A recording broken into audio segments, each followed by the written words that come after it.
என்டிஏல pass பண்ணுமா வேண்டாங்க. CTS pass பண்ணுமா தேவையே இல்லைங்க. ஆப்கேட் பாஸ் பண்ணுமா வெறும் 55 மார்க் வாங்கியிருக்குங்க. ஏங்க எப்படிங்க ஆப்ஷன் ஆனீங்க? அதுங்களா, நான் கோயம்புத்தூர் டிஃபென்ஸ் அகாடமி போயிருந்தேன்.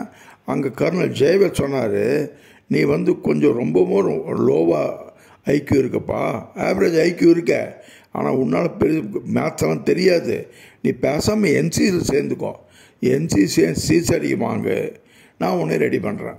என்சிசி அதே மாதிரி பிஹெச்டி கால போய் சேர்ந்தேங்க. என்சிசி சிசரிக்கு வாங்கினேன். பெருசாக படிப்பில்லைங்க. பிஎஸ்சியில் கூட வெறும் 58% தான். ஆப்கேட்டுக்கும் என்னால் தகுதி கிடையாது. என்டிஏவும் ஃபெயில் ஆகிட்டேன், சிடிஎஸும் ஃபெயில் ஆகிட்டேன். இருந்தால் எப்படிங்க ஆப்ஷன் ஆனால்? அது தாங்க டிஃபென்ஸ் அகாடமி கோயம்புத்தூரோட பெருமை. என்சிசி சர்டிஃபிகேட் இருந்தால், அதுவும் ஏர்விங்கில் இருந்தால், நீங்கள் டைரெக்டாக பரிட்சை எழுதாமல் அதிகாரி ஆகிடலாம். அதே மாதிரி ஆர்மியில் ஆகலாம். நீங்களும் ஆங்க, நான் ஆகிட்டேன். ஓகே.